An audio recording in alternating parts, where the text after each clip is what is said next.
అనగనగా ఒక పెద్ద అడవి. ఆ అడవిలో ఎన్నో జంతువులు సంతోషంగా జీవిస్తూ ఉండేవి. వాటిలో రాజు అనే ఒక కోతి ఉండేది. రాజు చాలా సోమరి. అది ఎప్పుడూ పనులు చేయకుండా చెట్ల మీద కూర్చుని పండ్లు తింటూ ఆడుకుంటూ ఉండేది. మిగతా కోతులన్నీ ఆహారం వెతకడానికి గూళ్ళు కట్టుకోవడానికి కష్టపడి పని చేసేవి. ఒకరోజు అడవిలో పెద్ద వర్షం కురిసింది. 2 రోజులపాటు ఆగకుండా వర్షం పడింది. అడవిలో ఆహారం దొరకడం కష్టమైంది. అన్ని జంతువులు తమ గూళ్లలో దాక్కున్నాయి. రాజుకు చాలా ఆకలేసింది. అది తన గూడులో నుంచి బయటికి వచ్చి చూసింది. ఎక్కడా పండ్లు కనిపించలేదు. చెట్లన్నీ తడిచిపోయి ఉన్నాయి.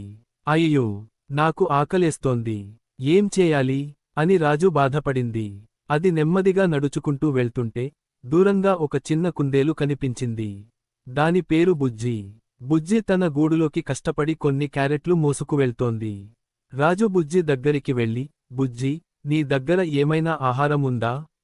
నాకు చాలా ఆకలిగా ఉంది అని అడిగింది. బుజ్జి నవ్వి, రాజు, నేను వర్షం పడకముందే ఆహారం సేకరించుకున్నాను.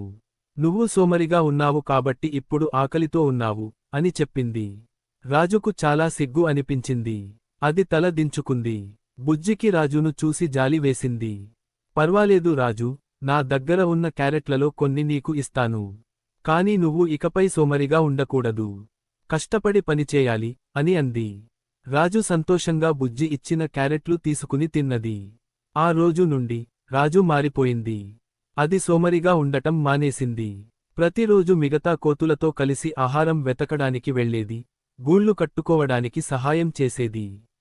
వర్షం పడకముందే తన కోసం ఆహారాన్ని దాచుకునేది.